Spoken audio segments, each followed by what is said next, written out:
política y otros datos. Los programas de transferencias aportan menos de 4 de cada 100 pesos. En México, los hogares, el 3% de su gasto destinan en promedio a salud. Reconocer que las mujeres tienen menos ingresos porque estuvieron trabajando sin remuneración todo su ciclo de vida. Ya tenemos el presupuesto para incluso disminuir a la mitad la población en pobreza extrema, pero no lo hacemos por las decisiones que tomamos de cómo repartir los programas sociales. Un episodio nuevo cada jueves. Un podcast de Expansión. Política y otros datos.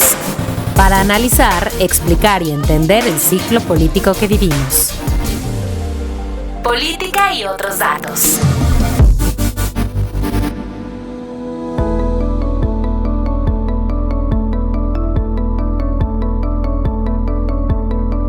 Sara tiene 7 años y unas ganas enormes de vivir. Hace un año fue diagnosticada con neuroblastoma de alto riesgo con metástasis en hueso, un tipo de cáncer infantil muy agresivo que le daba pocas esperanzas de vida. Pronto llegaron las cirugías, las quimioterapias y radioterapias. Y con ello, los gastos médicos que su familia veía multiplicarse. Aquí es donde nosotros empezamos a batallar porque ni siquiera el tratamiento básico de quimioterapia se le podía dar. Faltaban medicamentos, nosotros tuvimos que comprar medicamentos, todos son de muy alto costo. Es Said Sánchez, el papá de Sara, quien junto con su esposa Adi han hecho de todo para sacar a su hija adelante. Pero el tratamiento que le da una esperanza de vida está fuera de su alcance. Se trata de una inmunoterapia llamada Naxitamab, que tiene un costo de 750,000 pesos por cada ciclo, y del cual Sara necesita 6. Por ello, sus papás han abierto una recaudación de recursos a través de la plataforma GoFundMe para completar los 4.5 millones que cuesta el total del tratamiento. Parte de lo complicado de este tratamiento pues es el costo, ¿no? Nosotros no sabíamos exactamente el costo o cuántas ampolletas se iban a necesitar hasta ahorita, por eso hemos iniciado esta recaudación apenas. Cada ampolleta cuesta 250,000 pesos. Ella ocupa 3 por mes. Cada mes se hace un tratamiento, ocupa 3, son 750,000 pesos por mes y una vez que se inicia no se debe parar hasta completar 6 meses. A los gastos del medicamento se suman los traslados de Durango a la Ciudad de México, donde Sara recibe el tratamiento, y se adiciona la manutención y el dejar de trabajar algunos días para acompañar su atención médica. La historia por gastos de salud de Sara y su familia se presenta en diferentes proporciones en miles de hogares en México, que por falta de seguridad social y acceso a la salud, se enfrentan no solo a enfermedades, sino también a complicaciones económicas. En el gobierno de Andrés Manuel López Obrador, el gasto de bolsillo en salud, es decir, el pago de los hogares para tratamientos médicos y medicinas, se incrementó 41%, de acuerdo con datos de la encuesta de ingreso y gasto en los hogares, la ENIG 2024. Y tan solo el año pasado, más de 857,000 familias tuvieron un gasto de salud catastrófico y empobrecedor. Esto significa que el dinero que gastaron en servicios médicos los empujó por debajo de la línea de pobreza porque superó el 30% de sus ingresos totales o perjudicó su situación económica. Un nivel elevado de gasto de bolsillo en los hogares se asocia a que hay un sistema público de salud que no está respondiendo a las demandas o a las necesidades de la población. Es Judith Méndez, especialista en salud y finanzas públicas del Centro de Investigación Económica y Presupuestaria, el CIEP. Esto puede ser por diversas causas, pero una de las causas, necesarias, pues es la baja inversión. El mínimo a nivel internacional es 6% del PIB de inversión pública para cualquier país que quiera avanzar en cobertura universal. Para este año, para México se aprobó 2.5% del PIB para inversión en salud. Hace unos días, el INEGI también presentó los resultados de la medición de pobreza multidimensional en el país, donde si bien se dieron a conocer que 13.4 millones de mexicanos salieron de la pobreza en el sexenio pasado, también se arrojó un dato preocupante.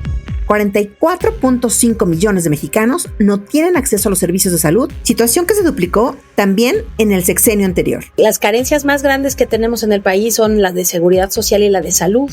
Y la de salud en particular, estamos todavía peor que en 2016. No hemos avanzado, hay retos. Lo dice Claudia Maldonado, coordinadora general de medición de pobreza y evaluación integral de la política de desarrollo social del INEGI, quien resalta los claroscuros que hay en el reporte presentado. Pues si bien la pobreza disminuyó de 51.9 millones de personas a 38.5 en el sexenio de López Obrador, también revela que 1 de cada 3 mexicanos tiene dificultades para recibir atención médica. Tenemos que México es un país profundamente desigual, que como estamos hablando de derechos, aumenta, por ejemplo, el número de personas que enfrenta al menos una carencia de acuerdo con esta metodología. Como estamos hablando de derechos, cualquier carencia es un derecho vulnerado y creo que debe leerse así, como un desafío, como una señal de alarma. Más preocupante los que se deterioran, pero igual de preocupantes los que no mejoran o los que mejoran poquito. ¿Qué nos dicen los resultados de la medición de pobreza? ¿La baja en el número de pobres se puede atribuir a la política social del gobierno de López Obrador? ¿Cuáles son los desafíos que tiene el Estado para cerrar las brechas de desigualdad en el país? Soy Mariela Ibarra, es jueves 21 de agosto del 2025 y de esto vamos a platicar en Política y otros datos. No hay nada que compense o que se equipare con la satisfacción que produce, la dicha que produce ayudar a la gente humilde, a la gente pobre. Ni todo el oro del mundo vale eso. Pero además, ayudando a los pobres va uno a la segura, porque ya sabe de que cuando se necesite defender, en este caso la transformación, se cuenta con el apoyo de ellos. No así con sectores de clase media, ni con los de arriba, ni con los medios, ni con la intelectualidad. Entonces, no es un asunto personal, es un asunto de estrategia política. Es el expresidente López Obrador en su conferencia matutina del 4 de enero del 2023, al hablar del por qué había que ayudar a los más desprotegidos en el país. Él lo sabía bien, y por eso su sexenio será recordado, entre otras cosas, por los programas sociales impulsados desde su administración, como la pensión para adultos mayores, las becas a estudiantes y para personas con discapacidad, Sembrando Vida, Jóvenes Construyendo el Futuro y otros que sumaron transferencias por 19.3 billones de pesos en los 6 años de su gobierno. Y como era de esperarse, la disminución del porcentaje de personas en condición de pobreza, dados a conocer por la INEGI, ha sido exaltada por la presidenta Claudia Sheinbaum. Estamos en el porcentaje de población pobre más bajo desde hace 40 años. Es decir, durante 40 años no había disminuido realmente la pobreza en nuestro país. Al contrario, se incrementó.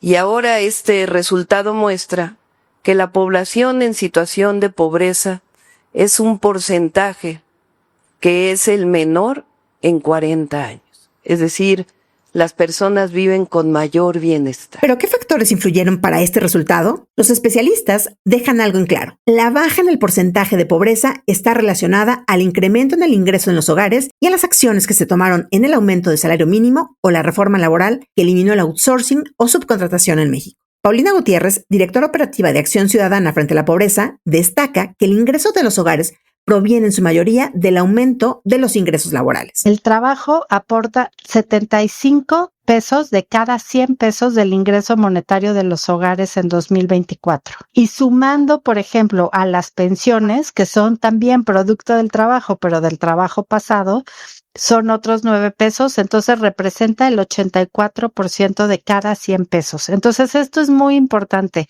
La medición de la pobreza sí indica que la reducción de la pobreza se debe sobre todo al incremento de los ingresos laborales de los hogares. Paulina se refiere a que año con año desde el 2019 se han aprobado incrementos anuales en los salarios por arriba de la inflación, lo que ha permitido recuperar el poder adquisitivo de los trabajadores. En 2018, el salario mínimo era de 88.36 pesos para la mayor parte del país, mientras que para este 2025 se fijó en 278.80 pesos, es decir, en 7 años se triplicó. Para Alexandra Haas, directora ejecutiva de Oxfam México, el aumento en el salario mínimo es muy importante porque el impacto no solo se da en las personas que están en la formalidad. En general, cuando aumenta el salario mínimo, aumenta para todo el mundo, porque finalmente pues se ajusta incluso los trabajos en la informalidad.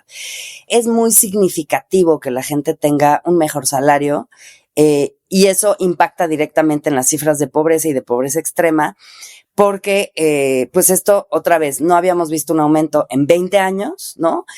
A pesar de que había habido aumento en la acumulación de riqueza en empresas, en personas que tenían inversiones y demás, pero no habíamos visto un reflejo en el aumento del salario mínimo. Eso pues sí es un cambio muy, muy radical, ¿no? De lo que habíamos visto antes. Entonces, en los avances del combate a la pobreza, ¿qué tanto han tenido que ver las transferencias directas de los programas sociales del gobierno? Para Paulina Gutiérrez, los resultados presentados por el INEGI derriban un mito que persiste en algún sector de la población y del gobierno, que los programas sociales son los únicos que reducen la pobreza. Es un mito y lo hemos escuchado mucho, que gracias a los ingresos de las transferencias monetarias se ha reducido la pobreza. Nosotros estamos demostrando que el peso de los programas gubernamentales en el ingreso de los hogares es mínimo, incluso para los hogares de los deciles más bajos y los de menor ingreso, ¿no?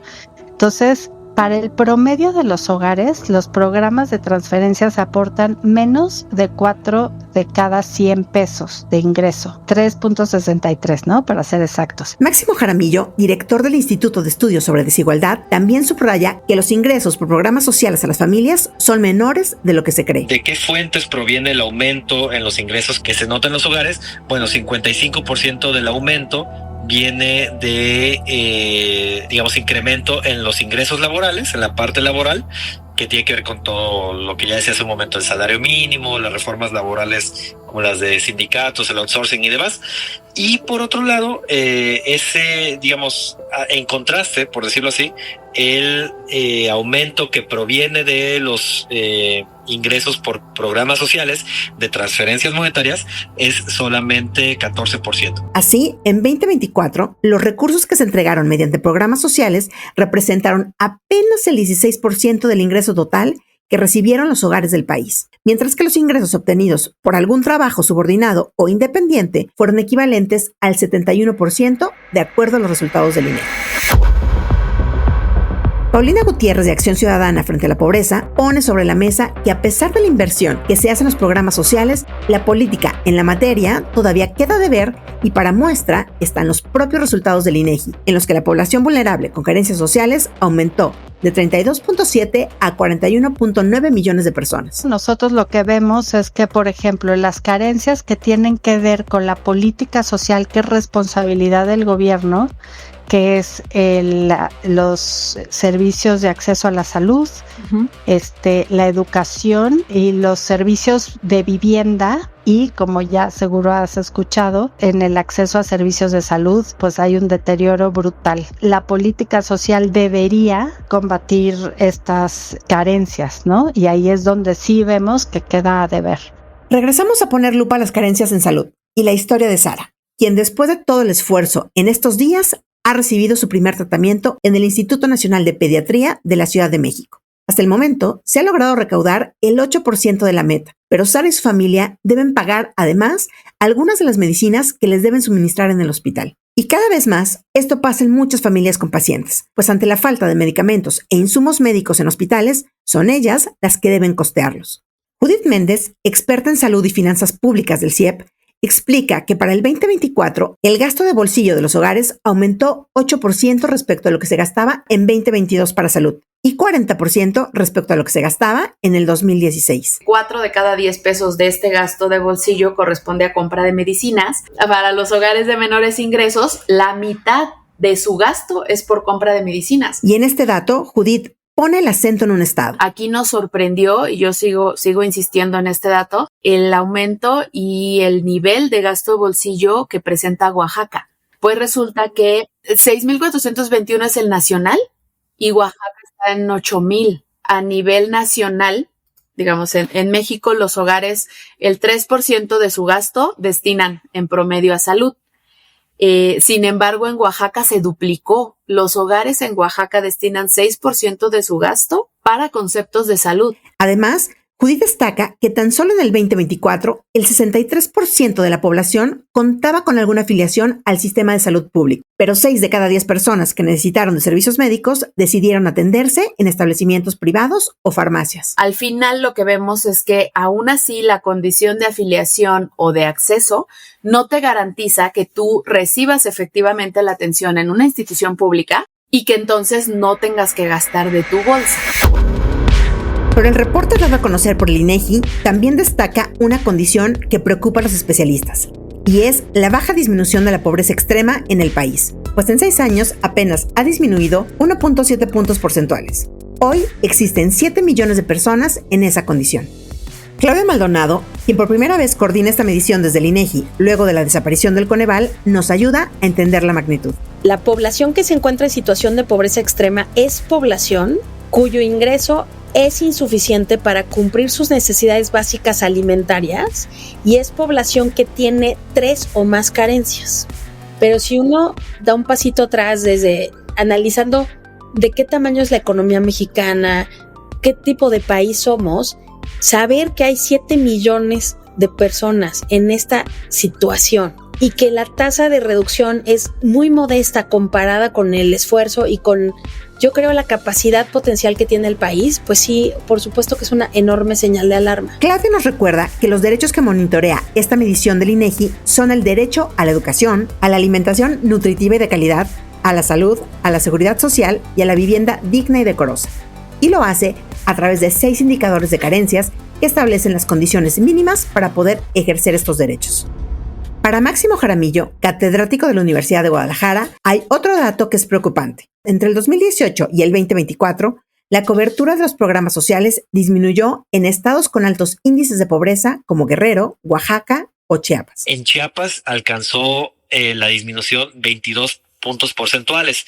1 de cada 5 hogares de Chiapas, de la totalidad de la población, bueno, de los hogares de Chiapas, en 2018 recibían un programa social y en 2024 ya no lo reciben. Y esto, pues es grave, digamos, al final de cuentas, la recepción de los programas sociales tiene una finalidad, un objetivo de dar cierta protección social, cierto, digamos, colchón a las personas, y pues que le estés quitando ese nivel de cobertura al estado más pobre me parece preocupante. Y esto no solo ocurre en los estados con menos ingreso. En todo el país cayó el número de familias de escasos recursos que recibieron apoyos del gobierno. Esto mismo que estoy diciendo se refleja también en términos de los estratos sociales. En los hogares más pobres disminuyó la cobertura y en los hogares con más ingresos, digamos, aumentó. En el 5% más pobre por ingresos del país, en 2018, el 80% de este grupo recibía al menos un programa social, 8 de cada 10, y eso en 2024 bajó a 58%. Cuando lo vemos desde el otro lado, en el 5% más rico, en los hogares con mayores ingresos, ahí en 2018 la cobertura era del 5% de los hogares y pasó en 2024 a 20%, se cuadruplicó. Entre los estados que vieron una mejoría de la cobertura de las transferencias sociales están la Ciudad de México, Baja California, el Estado de México, Nuevo León y Sonora. Los especialistas consideran que este fenómeno podría causar que los programas tengan un efecto regresivo porque el beneficio sería mayor para la gente que tiene más capacidad económica y no para quienes menos tienen. Para Máximo Jaramillo, esta disminución es resultado de la combinación de 2 factores. Por un lado, que los programas sociales sean universales. El efecto de la universalización está detrás de que aumente la cobertura de los hogares más ricos, y eso es muy claro. Sí. Sobre todo pues porque pues, los hogares más ricos tienen adultos mayores como lo hay en todos los estratos sociales, aunque de hecho pues dadas las desigualdades en términos de esperanza de vida en México, pues hay más adultos mayores en los hogares ricos que en los hogares pobres. Y por el otro, la desaparición de apoyos destinados exclusivamente para grupos vulnerables, como lo era Prospera. El efecto, como estoy diciendo, de la disminución de la cobertura de los hogares más pobres no hubiera sucedido si Prospera se quedaba y al mismo tiempo la pensión de adultos mayores crecía como creció en el sexenio anterior. Lo que hubiera pasado es que entre los hogares más pobres, incluso yo hace rato decía, era 80% de cobertura en 2018, a lo mejor ahorita tendríamos 90%. El problema es que está el efecto combinado de que sí, incrementó la pensión de adultos mayores, pero la eliminación de Prospera no se compensó con ningún programa que estuviera, como bien decías, dirigido de forma focalizada a los hogares más pobres. Aunque Alexandra Haas, directora ejecutiva de Oxfam México, observa un tercer factor: la migración de la población que vive en zonas marginadas del país. Ellas salen, por ejemplo, al jornal y como migran durante unos meses a Baja California, no están cuando pasan los servidores de la nación, si es que pasan a sus comunidades, ¿no? Entonces no están registradas en el censo que toman para la distribución de los programas, dado que migran, luego tampoco tienen actas de nacimiento. Entonces es una especie como de ciclo en el cual no tienen acceso a su acta, no tienen acceso al programa, no tienen acceso a estar en las listas y por lo tanto nunca logran acceso tampoco a los programas, ¿no? Alexandra trabajó con mujeres de la comunidad de Tlapa de Comonfort en la Sierra de Guerrero y fue testigo de las carencias que padecen y lo que representaría para ellas obtener un ingreso extra. Hace poco tuvimos unos testimonios de unas jornaleras que hablaban sobre el tema, ganan 200, 250 pesos al día, no llegan al salario mínimo determinado. Son personas que generalmente pues no han visto a un doctor o a un doctor o doctora o enfermero o enfermera en su centro de salud en años, ¿no?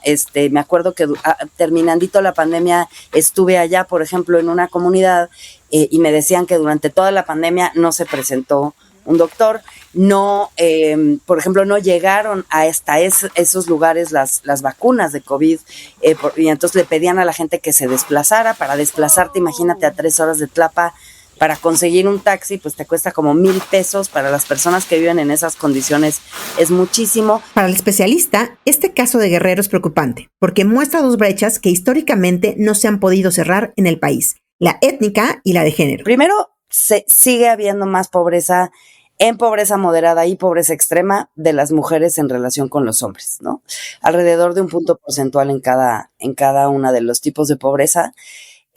Persiste la brecha por pertenencia étnica. 6 de cada 10 personas indígenas están en pobreza.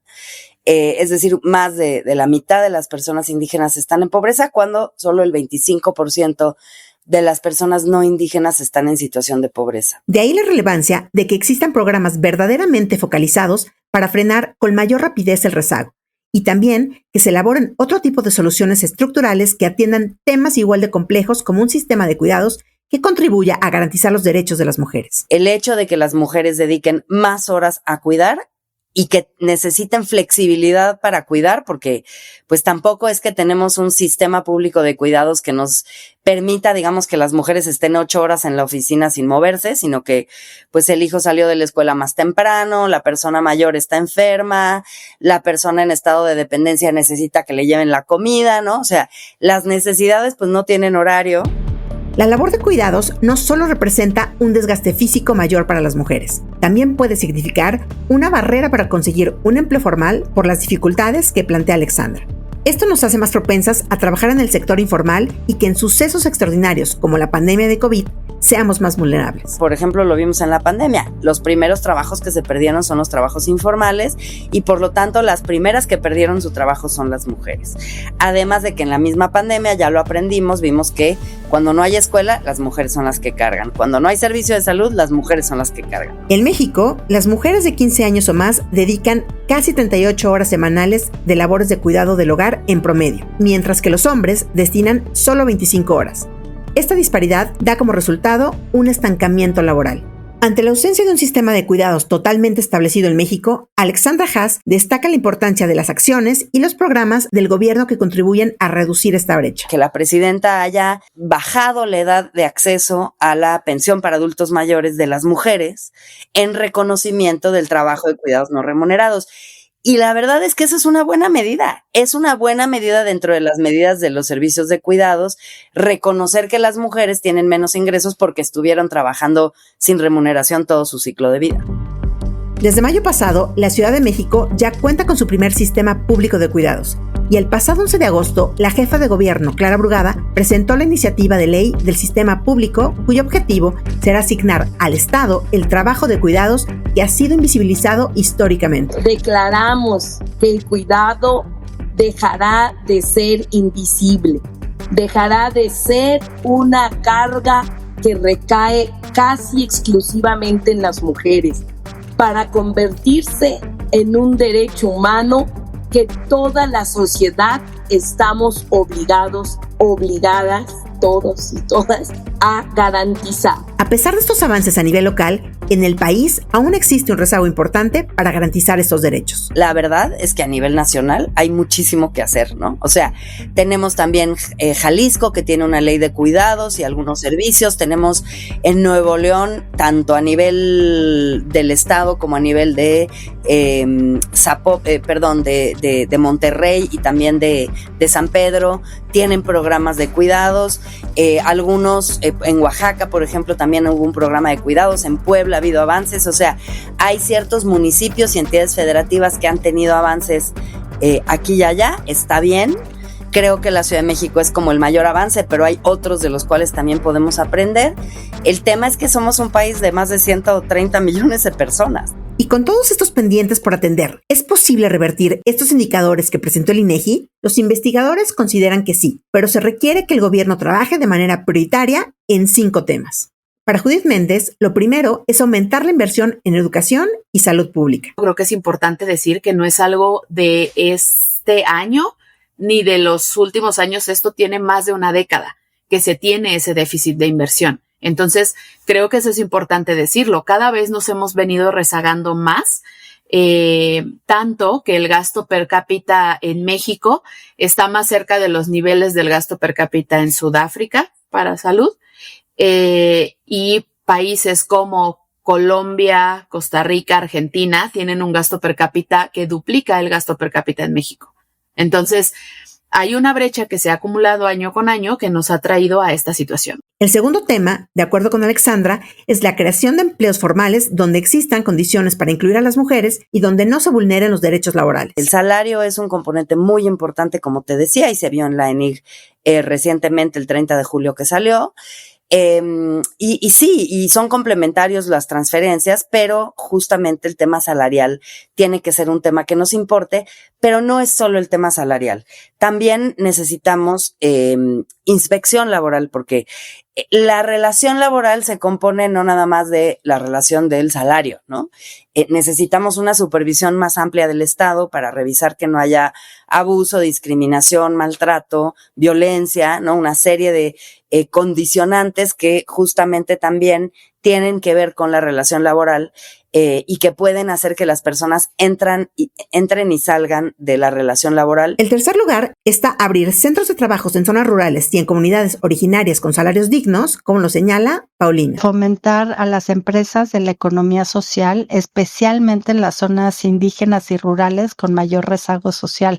Si ves también cómo disminuyó la pobreza dentro del grupo de población indígena, sí, se queda totalmente estancada, no hay una reducción en ese ámbito, ¿no? Entonces también hay que ver esas diferencias. Si ves, pues sí, la población indígena urge que se tomen distintas medidas para ellos, ¿no? Entonces, como la economía social, pensamos que puede ser una muy buena opción. Un cuarto tema es el incremento de la recaudación de impuestos.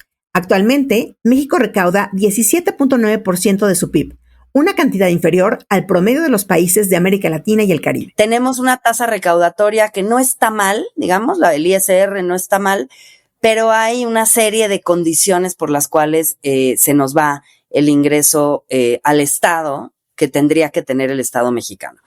Número 1, las tasas bajas de recaudación en ciertos altos contribuyentes, ¿no?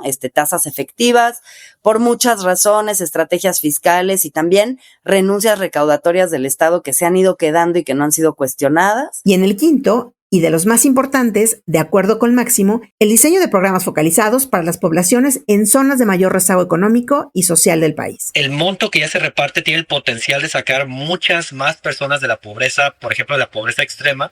Los datos que sacamos en 2022 era que podían reducir a la mitad la pobreza extrema, me parece que el porcentaje era 8 o 9%, eso se podía reducir a 4% de pobreza extrema en el país si se repartieran los programas sociales más o menos con el poder progresivo que se repartían en 2018.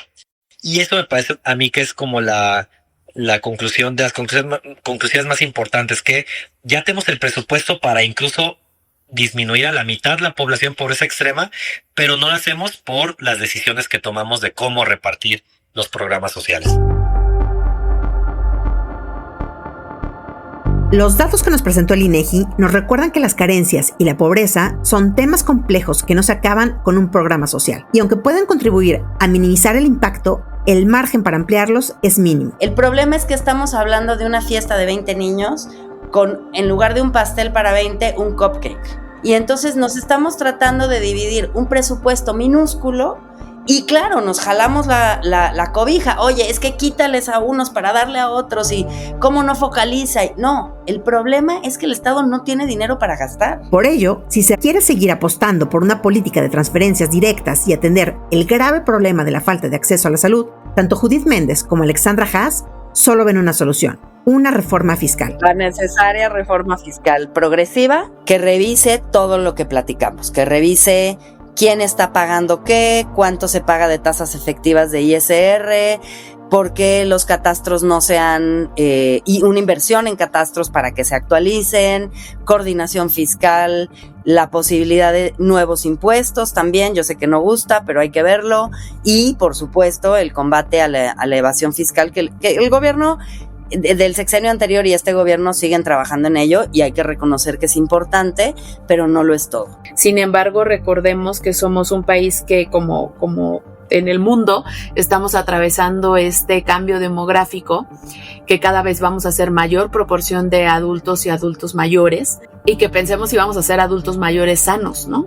Saludables, porque también la prevalencia de enfermedades crónicas va en ascenso. Entonces necesitamos invertir como país, pero tal vez también como personas, dado que vemos que esto no se da, en nuestra salud, en pensar en cómo queremos transitar los siguientes años.